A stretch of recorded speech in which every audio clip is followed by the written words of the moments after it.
Hello everyone. आज हम start करते हैं टेंजेंट नॉर्मल का नया topic, that is angle of intersection of between two curves. दो कर्व्स के बीच में एंगल ऑफ इंटरसेक्शन का सबसे पहले हम मीनिंग जानते हैं।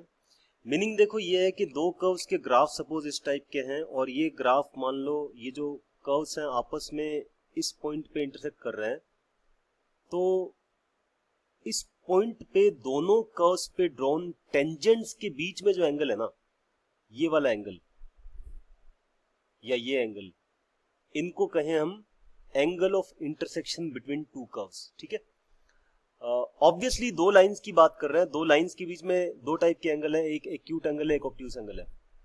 तो ऑब्वियसली एक एंगल अगर मान लो थीटा है तो दूसरा पाई माइनस थीटा बन जाएगा ना। तो angle of intersection usually acute angle answer दिया जाता है, पर अगर मान लो आपका आंसर 60 डिग्री आ रहा है तो 120 डिग्री अगर ऑप्शन में लिखा है, 60 नहीं लिखा है तो 120 भी सही है। ठीक है, अगर दोनों लिखे हैं तो दोनों ठीक है, अगर मल्टीपल आंसर क्वेश्चन है। ठीक है, तो ये क्लियर रखें। तो एंगल ऑफ इंटरसेक्शन का मीनिंग है कि पॉइंट ऑफ इंटरसेक्शन पर दोनों कर्व्स पे ड्रॉन टेंजेंट्स के बीच का एंगल। ठीक है, अब ये एंगल फाइंड आउट करने का तरीका मैं आपको बताता हूं। जैसे मान लो दो कर्व्स हैं, सपोज एक कर्व है suppose F X comma Y equal to 0। X और वाई में रिलेशन दे रखा है, या तो फंक्शन है या कर्व है, कुछ भी हो सकता है। एज वेल एज एक कर्व मान लो g x comma Y equal to 0 है। तो हमें फर्स्ट ऑफ ऑल इन दोनों कर्व्स को सॉल्व करके point of intersection find out करना है। सपोज ये वाला पॉइंट आपने कैलकुलेट कर लिया इन दोनों कर्व्स को सॉल्व करके। सपोज ये x1 y1 आ जाता है। ठीक है, कभी कभी ये पी वाई निकालना पड़ता है, पॉइंट ऑफ इंटरसेक्शन कैलकुलेट करना पड़ता है। कभी कभी बिना कैलकुलेट किए भी काम हो जाता है ना, वो हम देखेंगे क्वेश्चन के अकॉर्डिंग, सोचेंगे क्या करना है क्या नहीं करना है ना। तो अभी इसके आगे प्रोसीड कैसे करते हैं। अगर एंगल पॉइंट ऑफ इंटरसेक्शन आप इजीली फाइंड आउट कर पा रहे हैं तो पहले आप निकाल लें। उसके बाद में क्या करें, इस कर्व को डिफरेंशिएट करें। कर्व के डेरिवेटिव की वैल्यू, मतलब इक्वेशन को दोनों साइड डिफरेंशिएट करेंगे या फंक्शन को डिफरेंशिएट करेंगे, इस कर्व से एक dy बाई dx निकाला जाएगा। ठीक है, एट x1 y1 इसको कैलकुलेट किया जाएगा इस कर्व से ना। तो x1 y1 पे इसकी वैल्यू देखी जाएगी, मान लो वो वैल्यू m1 है, क्योंकि हम जानते हैं इस कर्व पे खींची हुई टेंजेंट का जो स्लोप है वो ये वाले कर्व के डेरिवेटिव से आ जाएगा ना। एज वेल एज ये वाले कर्व से जब dy बाई dx निकालेंगे उसकी वैल्यू को हम m2 कह देंगे। आई मीन टू से इस इक्वेशन से जब आप दोबारा डेरिवेटिव निकालेंगे, दोनों साइड डिफरेंशिएट करेंगे और आपको dy बाई dx मिलेगा एट x1 y1। तो ये जो वैल्यू है अगर इसको m2 कहा जाए तो एंगल ऑफ इंटरसेक्शन अगर थीटा है, एंगल ऑफ इंटरसेक्शन जो है वो अगर थीटा है तो हम कहेंगे, क्योंकि देखो बात ये है कि ये वाला टेंजेंट्स के बीच में एंगल ही थीटा है। दो लाइंस के बीच में एंगल का फॉर्मूला हमें पता है कि उस एंगल का टेन जो है ना वो बन जाता है m1 minus m2 upon 1 plus m1 m2, है ना। बहुत इजी है, 11th में पढ़ लिया था हमने ना। तो ये फॉर्मूला हम जानते हैं, ये फॉर्मूले में m1 m2 की वैल्यूज रखनी है, एंगल आ जाएगा। ठीक है, तो ये फॉर्मूला है, क्लियर है। बात ये है कि अगर मान लो ये कहा जाए कि एक पॉइंट पे, पर्टिकुलर पॉइंट पे कर्व कट रहे हैं, हो सकता है दो कर्व दो अलग अलग या तीन अलग अलग पॉइंट पे कटे, तो जितने पॉइंट ऑफ इंटरसेक्शन जो आएंगे अलग अलग पॉइंट पे एंगल ऑफ इंटरसेक्शन में भी डिफरेंट। ठीक है, तो आपको पर्टिकुलर पॉइंट पे पूछा जा सकता है उस केस में। अगर मान लो दो या दो से ज्यादा इंटरसेक्शन पॉइंट है, सपोज एक ये कर्व है और एक सपोज ऐसा कर्व है, तो आप यहाँ पे ए ओ आई निकालोगे पहले। ए ओ आई का मतलब एंगल ऑफ इंटरसेक्शन। ठीक है, दोनों टेंजेंट खींच के। ठीक है, फिर यहाँ पे ए ओ आई निकालोगे, यहाँ पे दोनों टेंजेंट खींच के, एक सपोज ये है और एक सपोज ये है। तो वो डिपेंड करेगा पी ओ आई पे ना, पॉइंट ऑफ इंटरसेक्शन पे डिपेंड करेगा और इन लाइंस के स्लोप पे डिपेंड करेगा। तो angle of intersection more than one, may be more than one ना। तो एक क्वेश्चन लिखते हैं, उस क्वेश्चन से इस बात को समझते हैं। आपको फाइंड आउट करना है, सपोज क्वेश्चन ये है, फाइंड पी ओ आई भी यहाँ पे निकलवा लेते हैं क्योंकि पी ओ आई निकालना ही पड़ेगा क्वेश्चन में ना। पॉइंट या पॉइंट्स, 2 पॉइंट अगर आ रहे हैं तो points of intersection of two curves y equal to X square and y is equal to 4 minus X square. ठीक है, इन दोनों कर्व्स को देखें। देखो इन दोनों के ग्राफ भी हम जानते हैं एक्चुअली। एक्स स्क्वायर का ग्राफ सब जानते हैं कि ऐसा आएगा। ठीक है, ठीक है, माइनस एक्स स्क्वायर का ग्राफ ये हुआ करता है। ठीक है, नीचे की साइड पैराबोला है ना ऐसा। ठीक है, इसका रिफ्लेक्शन एक्स एक्सिस के अबाउट। 4 माइनस एक्स स्क्वायर का ग्राफ ऐसा आएगा ना। तो हमें अल्टीमेटली इन दोनों पॉइंट पे हमें पी वाई निकालना है। ठीक है, तो यहाँ पे पी वाई निकालें, दोनों सेम आएंगे क्योंकि सिमेट्रिक कर्व दिख रहे हैं, तो ये दोनों एंगल सेम ही आएंगे ना। तो यहाँ पे तो हम पहले पी वाई निकाल लेते हैं। पॉइंट ऑफ इंटरसेक्शन भी हमसे पूछा गया है, तो पॉइंट ऑफ इंटरसेक्शन निकालने का सिंपल मीनिंग है कि इन दोनों कर्व्स, इन दोनों इक्वेशंस को सॉल्व करो, है ना। इन दोनों इक्वेशंस को सॉल्व करने का तरीका क्या होगा कि y की जगह एक्स स्क्वायर यहाँ रख दें, y की जगह एक्स स्क्वायर ये वाले कर्व में रख दें। तो पहले पी वाई हम निकाल रहे हैं, पॉइंट ऑफ इंटरसेक्शन कैलकुलेट कर रहे हैं। तो पॉइंट ऑफ इंटरसेक्शन के लिए एक्स स्क्वायर, y को एलिमिनेट किया, y को एलिमिनेट करके हमें मिला एक्स स्क्वायर की वैल्यू 2, x की वैल्यू प्लस माइनस रूट 2। ठीक है, अब देखो x की वैल्यू रूट 2 रखो या माइनस का रूट 2 रखो, यहां पे रखने पे y की वैल्यू तो 2 ही आएगी। y की वैल्यू क्या होगी, प्लस रूट 2 का स्क्वायर या माइनस रूट 2 का स्क्वायर, दैट इज 2। तो ये दो पी वाई आ रहे हैं। एक तो आ रहा है, देखो कर्व को थोड़ा ढंग से बना लेते हैं, सिमेट्रिक कर्व है भाई, इवन फंक्शंस है। ठीक है, एक कर्व आपका ऐसा है, दूसरा कर्व आपका ऐसा है। ठीक है, तो बच्चों देखो ये वाला पॉइंट जो है ना, ये है रूट 2,2 और ये वाला पॉइंट है माइनस रूट 2,2। हाइट बराबर है भाई, मान लेना। ठीक है, तो ये दो पी वाई आ रहे हैं, दिख रहा है, दो पी वाई आ गए। एंगल ऑफ इंटरसेक्शन की बात करेंगे, सेम आएगा, क्योंकि देखो पॉइंट आपके पास में, हम रूट 2,2 पे निकाल लेते हैं ना। एट रूट 2,2 हम कैलकुलेट कर रहे हैं ए वाई कितना आएगा ना। तो आपके पास में एक कर्व ये वाला है, एक कर्व ये वाला है ना। इन दोनों के डेरिवेटिव की वैल्यू इस पॉइंट पे देखें। जैसे इस कर्व के डेरिवेटिव की वैल्यू क्या आ जाएगी, 2x आएगी। ठीक है, हमें इस पॉइंट पे रिक्वायर्ड है ना, कौन से पॉइंट पे, रूट 2,2 पे। तो रूट 2,2 पे अगर ये वैल्यू देखें तो हमें दिख रहा है कि ये 2√2 आ जानी है। ठीक है, ये वैल्यू आ जानी 2√2। सिमिलर वे में इसका डेरिवेटिव निकालें, ये बनेगा माइनस का 2x। इसकी वैल्यू रूट 2,2 पे देखें तो इसकी वैल्यू रूट 2,2 पे देखेंगे तो ये आ जाएगी माइनस का 2√2। ठीक है, इसमें कोई डाउट नहीं है। ठीक है, इसकी वैल्यू रूट 2,2 पे देखें तो हमें मिलेगी माइनस का 2√2 ना। तो ये माइनस का 2√2 आ गया। अब हम जानते हैं ये m1 है, ये फर्स्ट कर्व का डेरिवेटिव है तो ये m1 हो गया।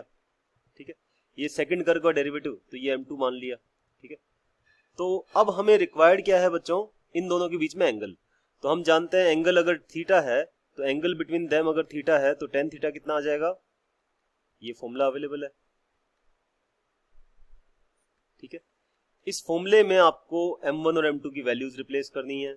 एक तो आया 2√2, एक आई वैल्यू माइनस 2√2। ठीक है, तो ये वैल्यूज जब हम रिप्लेस करेंगे तो हमें ऐसा मिल जाना है।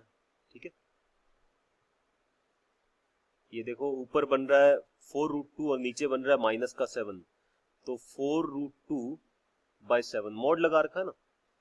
तो acute angle between them, mod लगा रखा है तो पॉजिटिव कर दिया। ये जो फॉर्मूला है ये एक्यूट एंगल कैलकुलेट करने का फॉर्मूला है। अगर एक्यूट एंगल ऑप्शन में गिवन नहीं है तो ऑब्ट्यूज लिखेंगे ना। तो इसका एक आंसर तो ये आ गया, tan inverse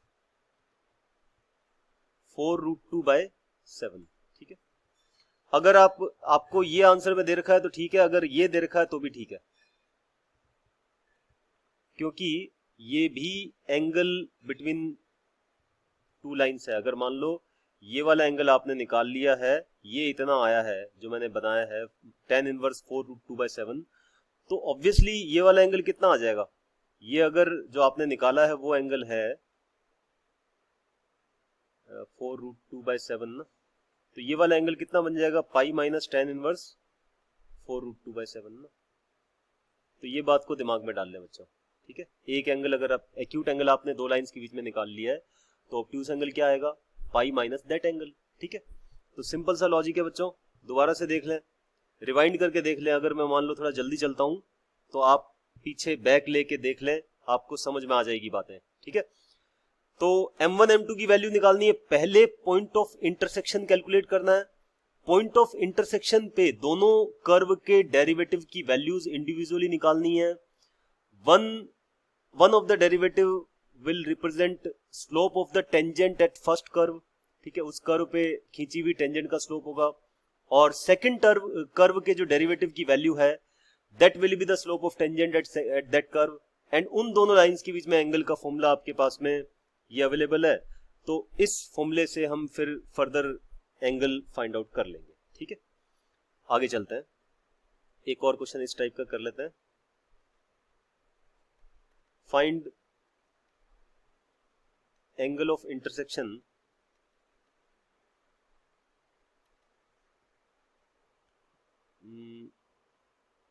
between the curves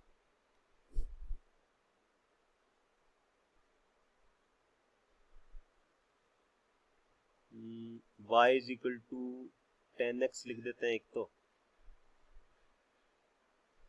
एक y is equal to cot x लिख देते हैं ना। ये दोनों कर्व कहाँ कटेंगे हमें याद होना चाहिए, तो tan और cot कहाँ कटते हैं, चलो याद कर लेते हैं। tan और cot को कटवाना है तो tan x को cot x के इक्वल लिख दें, y की वैल्यूज को इक्वेट किया तो ये 1/tan x होता है, 1/tan x होता है तो tan स्क्वायर x बन गया, tan स्क्वायर x की वैल्यू 1 आ गई, ठीक है। आपने इसको 1/tan x लिखा, क्रॉस मल्टीप्लाई किया, tan स्क्वायर x 1 बन गया, tan स्क्वायर π/4 के इक्वल आ गया, ठीक है। इसके इन्फाइनाइटली मैनी इंटरसेक्शन पॉइंट आएंगे। ट्रिग्नोमेट्रिकल इक्वेशन में हमने किया है tan स्क्वायर x अगर tan स्क्वायर अल्फा के इक्वल आता है तो हम x की वैल्यू को ये लिखा करते थे, ठीक है। There are infinitely many intersection points, ठीक है। तो x की वैल्यूज जो है वो जनरलाइज होके ये वैल्यूज आ गई हैं, ठीक है। पर हम खाली एक दो पॉइंट पे बात कर लेंगे। देखो ये periodically angle of intersection same आना ना हर पॉइंट पे। देखो ग्राफ आप जानते हैं, tan का ग्राफ और cot का ग्राफ। देखो tan का ग्राफ ऐसा है, ठीक है, और cot का ग्राफ ऐसा है, ठीक है। तो ये एक तो यहाँ पे ये ग्राफ कट रहे हैं ना, दोनों ग्राफ जो है वो यहाँ पे कट रहे हैं, सॉरी थोड़ा समझ लेना बच्चों, ठीक है ना। एक तो ये वाले पॉइंट पे कट रहे हैं। अब ये पॉइंट सर्टेनली π/4 है ना, ये π/2 और पाई के बीच में π/2 वाला ग्राफ, ये y is equal to π/2 line, x equal to π/2 line ये वाली है, ठीक है। एक तो आपका py ये आ गया, ठीक है। आगे भी आएगा है ना, आगे भी tan का ग्राफ दोबारा ऐसे बनेगा तो 1.3 π/4 भी आएगा ना। पर यहाँ सिमेट्रिसिटी से हमें समझ में आ रहा है कि यहाँ पे जो एंगल ऑफ इंटरसेक्शन आएगा वो सेम आएगा जो यहाँ पे आएगा ना। तो सेम एंगल ऑफ इंटरसेक्शन आना है।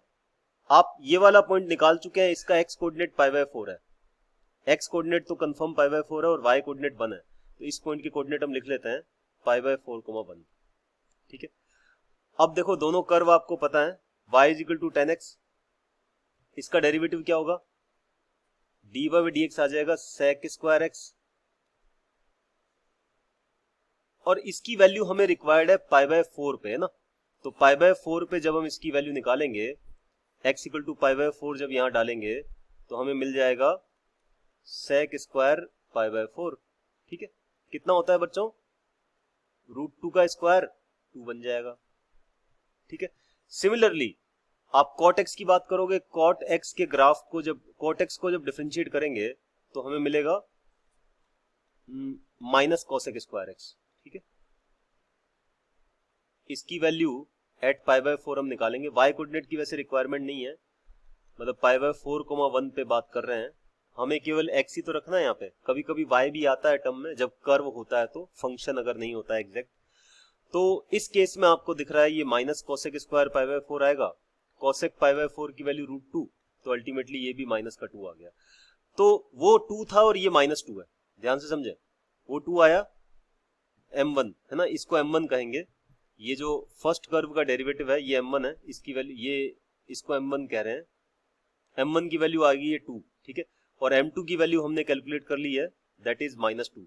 तो अब tan अगेन एंगल का फॉर्मूला क्या है बच्चों, tan थीटा लगा देते हैं, m1 minus m2 upon 1 plus m1 into m2, ठीक है, कितना आ गया 4/-3 का मॉड 4/3 ना, तो एंगल आप कह पाएंगे ये आएगा tan इनवर्स 4/3, ठीक है, अप्रोक्सीमेटली कितना कहते हैं इसको, 53 डिग्री क्या, ठीक है, कुछ मत कहो, चलो इतना ही रहने दो, यही आंसर है, ठीक है।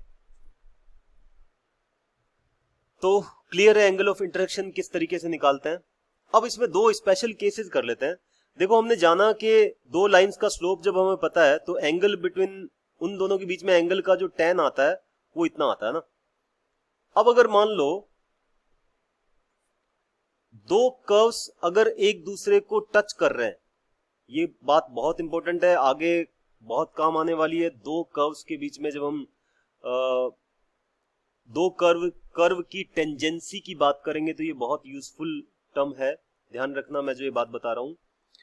अगर देखो दो कर्व्स के बीच में एंगल 0 है, उसका मीनिंग क्या होता है कि एक कर्व सपोज ऐसा है, एक कर्व सपोज ऐसा है, ठीक है, तो ये कर्व एक दूसरे को टच कर रहे हैं, ठीक है ना। तो अगर ये टच करके जा रहे हैं, इसका मतलब यहां पर अगर टेंजेंट खींची जाए तो ये टेंजेंट जो है ना दोनों कर्व की कॉमन टेंजेंट है। कॉमन टेंजेंट का मतलब इस पॉइंट पर आप चाहे किसी दोनों कर्व में से किसी भी कर्व पे जो डेरिवेटिव की वैल्यू निकालेंगे वो सेम आएगी, मतलब यानी m1 की वैल्यू जो है वो m2 के इक्वल आएगी। अगर हम ये कहें थीटा 0 है, थीटा 0 होने का मतलब क्या है, कर्व टच ईच अदर, ठीक है, कर्व अगर एक दूसरे को टच कर रहे हैं तो आप समझ पा रहे होंगे कि tan 0 0 हो जाता है। tan 0 0 कब होगा, जब m1 की वैल्यू m2 के इक्वल हो जाएगी। मतलब POI पे पॉइंट ऑफ इंटरसेक्शन पे पहले कर्व का डेरिवेटिव, इस कर्व का डेरिवेटिव और इस कर्व का डेरिवेटिव दोनों सेम बनेंगे तो कर्व एक दूसरे को टच करेंगे। ये बात को दिमाग में डालने बहुत इंपॉर्टेंट है, जेई के एग्जाम पॉइंट ऑफ व्यू से बहुत इंपॉर्टेंट है। m1 इक्वल टू m2 अगर कर्व आपस में एक दूसरे को टच करते हैं तो, ठीक है।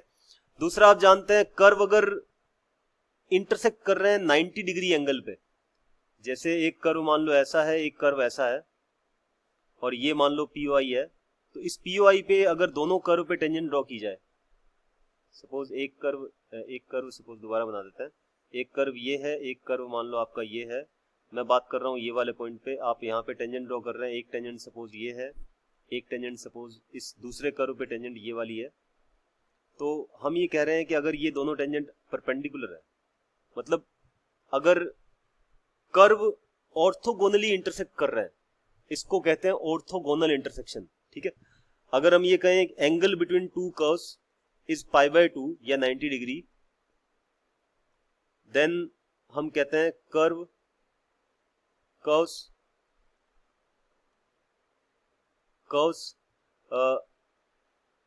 कट्स ऑर्थोगोनली, ठीक है। जैसे आपको एक एग्जांपल बता दें, बहुत सारे एग्जांपल हैं, ठीक है। एक एग्जांपल जिसमें ये वाली बात फेल हो जाएगी, m1 m2 मैंने इसमें देखो थीटा अगर 90 है, थीटा 90 यहां अगर रिप्लेस करेंगे तो बच्चों क्या होगा, tan 90 अनडिफाइंड, देखना ध्यान से, tan 90 अनडिफाइंड। अब ये वाली टर्म अनडिफाइंड कहां बनेगी, हम जानते हैं m1 m2 -1 आए, तो ऑर्थोगोनलिटी की जो कंडीशन है, बेसिक कंडीशन तो ये है कि m1 m2 -1 आ जाए। दो लाइंस के परपेंडिकुलर होने की कंडीशन एक तो ये है। एक और कंडीशन भी है बच्चों, एक और कंडीशन क्या है कि एक स्लोप की वैल्यू 0 आ जाए और एक स्लोप की वैल्यू इनफाइनाइट आ जाए, नॉट डिफाइंड आ जाए ना, ठीक है, नॉट डिफाइंड आ जाए ना, अनडिफाइंड आ जाए, तो ये भी तो परपेंडिकुलर होता है ना। बच्चों बताया था m के इनफाइनाइट होने का ज्योमेट्रिकल मीनिंग है ना। वो मीनिंग क्या है कि ये वर्टिकल लाइन है, और m इक्वल टू 0 का मतलब क्या है, ये हॉरिजॉन्टल लाइन है। तो हम जानते हैं कि m इक्वल टू 0 का मतलब x एक्सिस के पैरेलल कोई लाइन है ना, ये बात सब जानते हैं। m इक्वल टू 0 होने का मतलब क्या होता है, x एक्सिस के पैरेलल कोई लाइन है ना। हम इस बात को ऐसे कहते हैं, एक लाइन ऐसी है, एक लाइन ऐसी है, तो ये एंगल क्या आएगा बच्चों, 90 आएगा ना, ठीक है। इसका m 0 है, तो परपेंडिकुलरिटी की दो कंडीशन दिमाग में रखें बच्चों हमेशा। एक तो ये कि ना m1 m2 -1 आए, एक ये कि m1 की वैल्यू 0 है और m2 की वैल्यू नॉट डिफाइंड है, m2 की वैल्यू इनफाइनाइट या माइनस इनफाइनाइट की तरफ टेंड कर रही है। तो हम कहेंगे कि ये दोनों लाइन वर्टिकल परपेंडिकुलर है, ठीक है। तो परपेंडिकुलरिटी कंडीशन दिमाग में रखें, m1 m2 -1, और दूसरा कर्व के टच करने की condition m1 equal to m2, ठीक है। दोनों कर्व के डेरिवेटिव की value at point of intersection will be same, ठीक है। एक क्वेश्चन समझते हैं, क्वेश्चन से इन कंडीशंस को थोड़ा सा क्लियर करते हैं बच्चों। देखो एक क्वेश्चन ये है,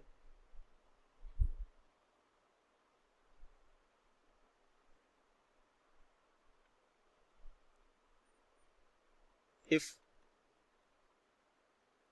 कर्व्स, एक कर्व है 2x equal to Y square and दूसरा कर्व है 2xy equal to k, cut at right angle,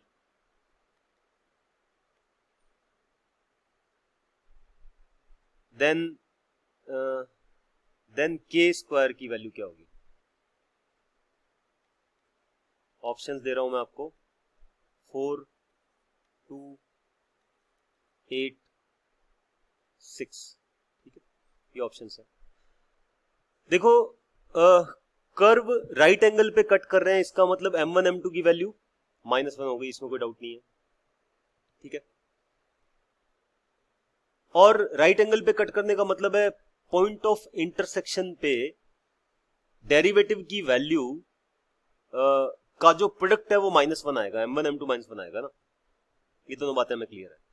अब देखो हमें ना यहाँ पे एक अननोन k भी डाल रखा है, तो इसका मीनिंग क्लियर है कि बच्चों हमें ना POI निकाल नहीं पाएंगे, निकालेंगे तो बड़ा टफ पड़ेगा, वो काम है ना थोड़ा सा लेंदी हो जाएगा, ठीक है। तो हमें ना इस क्वेश्चन को प्रोसीड करने के लिए क्या करते हैं कि ना ये कर्व, मान लो एक कर्व का ग्राफ सपोज ऐसा है, एक कर्व का ग्राफ सपोज ऐसा है, हम मान लेते हैं कि इनका जो ये POI है ना, POI का मतलब पॉइंट ऑफ इंटरसेक्शन, सपोज ये h, k आता है, ये हमने मान लिया, ठीक है ना, ये h, k POI है। तो पहला कर्व आपका है 2x equal to Y square, ठीक है, 2x equal to Y square ये कर्व है। तो हम बात करेंगे 2x equal to Y square जो कर्व है अपना, इसका डेरिवेटिव की ना, इसका डेरिवेटिव निकालेंगे, कितना आएगा, 2x का 1 हो गया, ये आ जाएगा 2y dy by dx ना, dy by dx को y डैश लिख रहे हैं, तो y डैश की वैल्यू आ गई 1/y, है ना। यानी y डैश की वैल्यू एट h, k अगर हम कहें तो at h, k first curve के डेरिवेटिव की वैल्यू कितनी बन गई बच्चों, फर्स्ट कर्व के डेरिवेटिव की वैल्यू बन गई 1/k, ठीक है। पहला काम हमने क्या किया है वो यहां लिख लें, let h, b, h, k, actually k mix हो जाएगा बच्चों, यहां पे k मत लिखो, यहां पे कुछ और लिखते हैं, यहां पे p, q लिखो बच्चों। हम कहेंगे let p, that is p, q be point of intersection,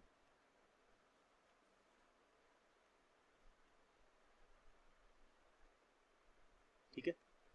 ये बात सीखी मैंने, यहाँ पे k नहीं लिया, h, k नहीं लिया, h, k अगर लेते तो गलत आंसर निकाल लेते, ठीक है, क्योंकि k मिक्स हो जाता। तो अब हम बात कर रहे हैं डेरिवेटिव की वैल्यूज की, दोनों कर्व के डेरिवेटिव की value at POI, point of intersection पे डेरिवेटिव की वैल्यू। तो फर्स्ट कर्व के डेरिवेटिव की वैल्यू वो आप जब समझ रहे हैं वो आ चुकी है, ये 1/y है ना, एट h, k, m1 की जो वैल्यू आएगी वो क्या आएगी, at p, q, sorry p अपना पॉइंट क्या है, p, q, तो मैंने यहाँ पे p, q रखा तो ये 1/q बना ना बच्चों, तो m1 की वैल्यू को मैं लिख सकता हूं 1/q, ठीक है। सिमिलर वे में दूसरा कर्व हमारा है, दूसरे कर्व की इक्वेशन है 2xy इक्वल टू k, ध्यान से समझिएगा, 2xy इक्वल टू k, ठीक है। इसको अगर डिफरेंशिएट करें, इसको डिफरेंशिएट करने पे क्या आ रहा है, 2 इंटू या xy को k/2 लिख दें, ठीक है। तो यहां से हम ये कह सकते हैं कि ये आएगा xy dash plus y equal to 0, तो y डैश की वैल्यू को अगर लिखना चाहें तो ये क्या बनेगी, माइनस का y अपॉन x, ठीक है। y डैश की वैल्यू एट p, q क्या बनेगी, समझ पा रहे हैं, ये बनेगी माइनस का q/p, ठीक है। अब ये m2 की वैल्यू है ना, हमें कहा गया है कि ये कर्व ऑर्थोगोनली काट रहे हैं। अब ऑर्थोगोनली काटने का मतलब क्या है कि m1 m2 की वैल्यू तो -1 आएगी, तो आगे यहां प्रोसीड कर रहे हैं, m1 m2 must be -1, m1 की वैल्यू आप 1/q निकाल चुके हैं, m2 की वैल्यू आप निकाल चुके हैं माइनस का q/p, तो ये आया माइनस का 1, -1 से माइनस साइन को काट दिया, q से q काट दिया, p की वैल्यू बच्चों 1 आ गई। बस p अगर 1 होगा ना तब ये ऑर्थोगोनली काटेंगे, ठीक है। अब p के 1 आने से k कैसे आएगा, हमें तो निकालना है k, py को तो रिक्वायरमेंट थी नहीं, py ऑटोमेटिकली आ गया, p की वैल्यू 1 आ चुकी है ना, p की वैल्यू 1 आने के बाद में k की वैल्यू निकालने के लिए देखो क्या काम करना है, अभी थोड़ी और मशक्कत करनी है हमें। हम ये जानते हैं कि जो p, q है ना वो py है, पॉइंट ऑफ इंटरसेक्शन है, इसका मतलब ये है ये कहां पे लाई करेगा, lies on both the curves. पहला कर्व आपका ये है, ध्यान से देखना बच्चों, पहला कर्व आपका ये था, sorry 2x equal to y² था, तो p, q इसके ऊपर बैठा है, इसके ऊपर बैठा है, इसका मतलब 2p की वैल्यू कितनी आएगी बच्चों, q² आएगी, तो q² की वैल्यू आप ध्यान रखें ये 2 आ चुकी है, क्योंकि p की वैल्यू आप 1 निकाल चुके हैं, p की वैल्यू आप 1 निकाल चुके हैं, तो q² की वैल्यू 2 आ गई। अगर q की वैल्यू को लिखना चाहें तो आप ये लिख पाएंगे, ठीक है, q की 2 वैल्यूज आ चुकी हैं ±√2, ठीक है। अब आप ये कहेंगे कि p, q दूसरे कर्व पे भी बैठा है, दूसरा कर्व कौन सा है, हम ये जानते हैं कि p, q lies on second curve also, lies on, ठीक है, p, q lies on second curve, second curve क्या है बच्चों, 2xy इक्वल टू k, यही है, तो दूसरा कर्व ये है ना। अब p, q को बैठा दिया, p, q को बैठाया तो ये आया, और p, q सेटिस्फाई करा दिया तो ये आ गया। अब p और q की वैल्यू हम निकाल चुके हैं, p की वैल्यू 1 आई है, q की वैल्यू ±√2 आई है। अगर हम ये वैल्यूज यहां डाल देते हैं, p की वैल्यू 1 और q की वैल्यू हम निकाल सकते हैं, निकाली हमने पहले ±√2, ये वैल्यूज को यहां डालते हैं तो k की जो 2 वैल्यूज हैं वो आपको मिलती हैं ±2√2, ठीक है। बट हमें तो पूछा गया k² की वैल्यू क्या आएगी, तो k² कर दो, इसका स्क्वायर करेंगे 8 आ जाएगा, तो 8 हमारे क्वेश्चन का आंसर है, ठीक है। ये एग्जैक्ट जेईई मेन लेवल का क्वेश्चन है, ठीक है। इस टाइप के क्वेश्चन हमें करना सीखना जरूरी है, ठीक है, बहुत इंपॉर्टेंट है, ठीक है। Rest of the part next